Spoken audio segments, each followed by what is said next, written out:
Alam niyo ba na pinapaloan na naman ako ng bangko na pinaglunan ko last year lang, September 2024?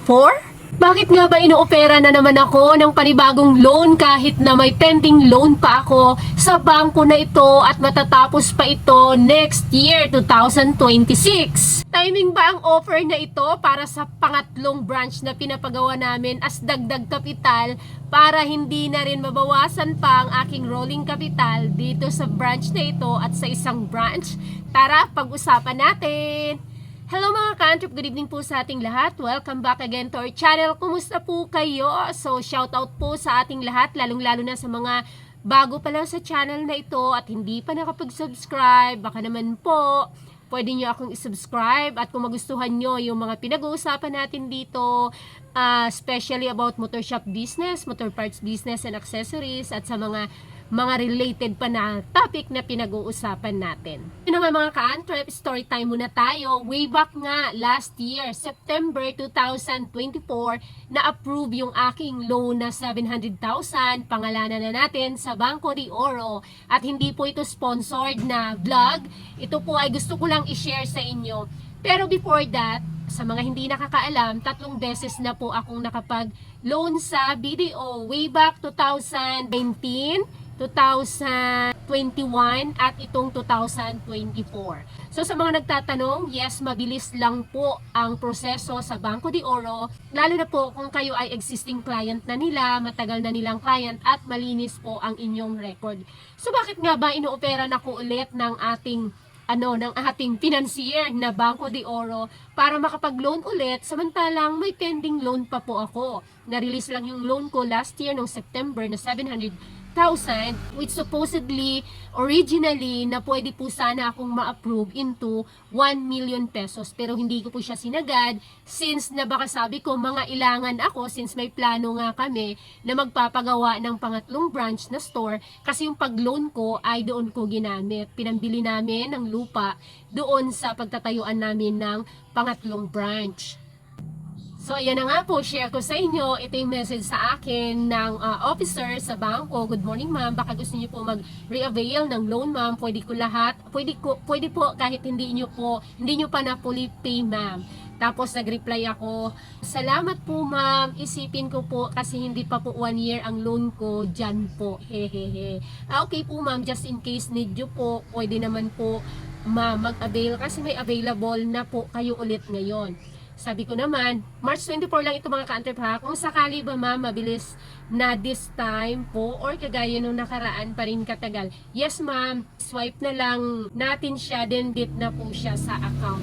Last time mga ka-Antrep, yung nabanggit ko po sa inyo na ang tagal ng proseso niya, parang umabot ng 4 months kasi nagkaroon po ng problema doon sa transition nung account ko from another officer into another officer at nung update sa mga account, noon siya nagka-problema kaya lang siya natagalan. Pero nung first 2 ko ay 1 day process lang po siya. Pero syempre 1 day process kasi nandoon na po lahat ng record ko sa kanila. The business permits from my first loan. Nung first loan ko, 1 day process lang din siya. And then the second loan, 1 day process. Itong third loan ko, which is na-release nung September, ay parang umabot ng 4 to 6 months dahil nga doon sa sinasabing transition. So kaya po sila nag-offer, and then ayun, tuloy natin. Ma'am, ito po yung available mo ngayon. So available ako, pwede ako mag-loan ng 468,000, 41,000 ang monthly noon ng 1 year. Kumbaga, 1 year mo siyang uhulugan or babayaran.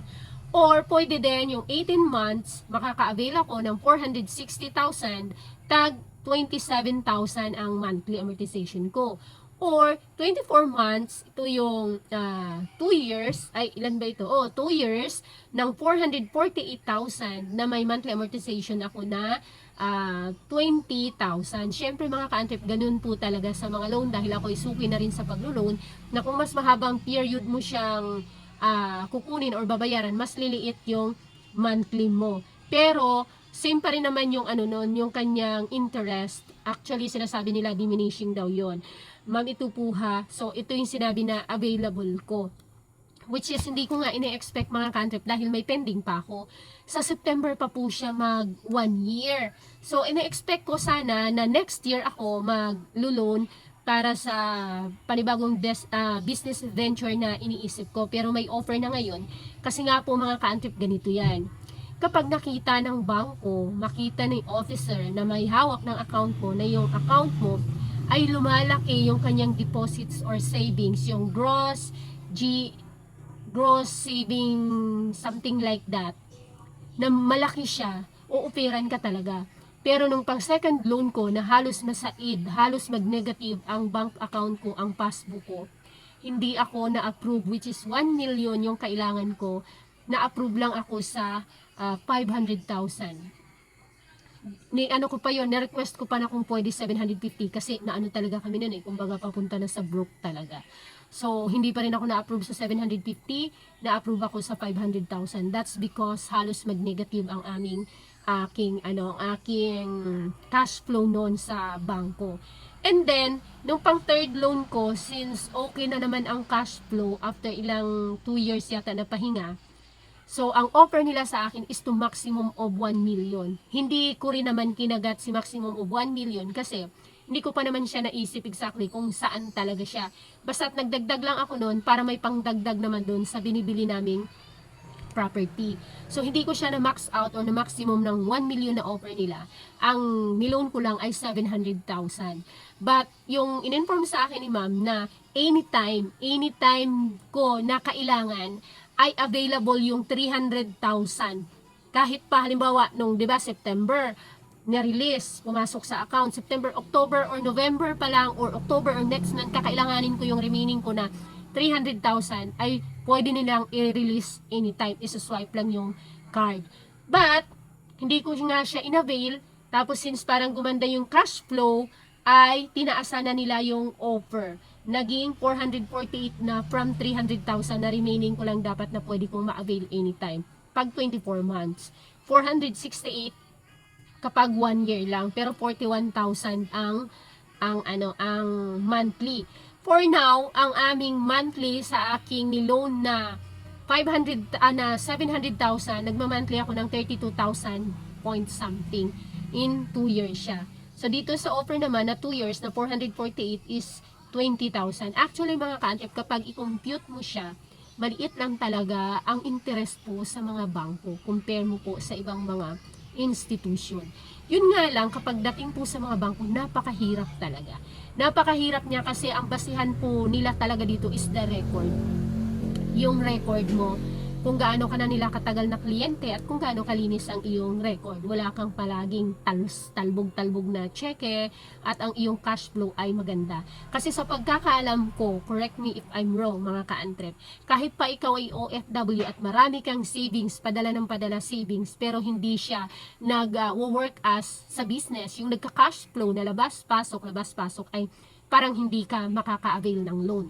Correct me if I'm wrong. Kasi, ang pinsan ng asawa ko, halos magkasabay kami way back 2021 or 22. Siya ay OFW. Ngayon, magpo-for good na siya dito sa Pilipinas. Siyempre, may mga savings siya dun sa bank. Mag-a-avail din sana siya ng loan para nga mag-start na siya ng business. Hindi po siya na-approve.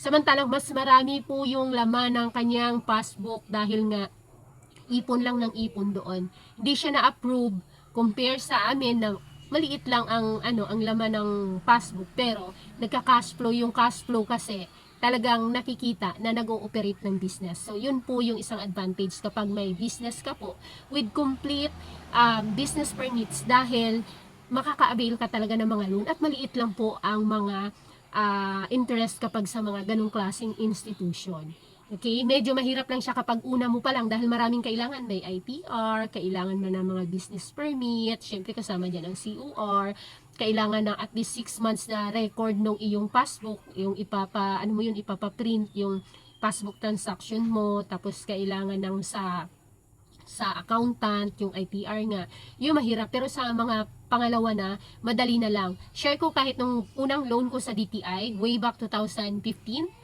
or 16, 2 years ko rin yun siyang kinuha 500,000. Una lang siya sobrang hirap, tumagal ako ng 8 months sa pagproseso at paghihintay.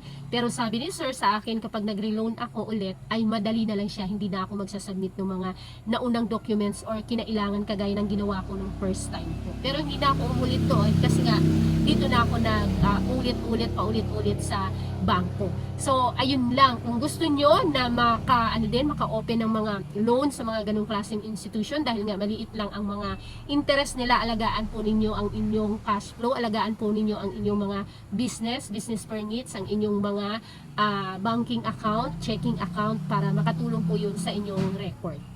Yun lang. Thank you so much. Sana nagustuhan nyo ang na-share ko sa inyo. See you in my next video. Please don't forget to hit the like at pakisubscribe po tayo para ma-hit natin ang 100,000 subscribers this year. Bye!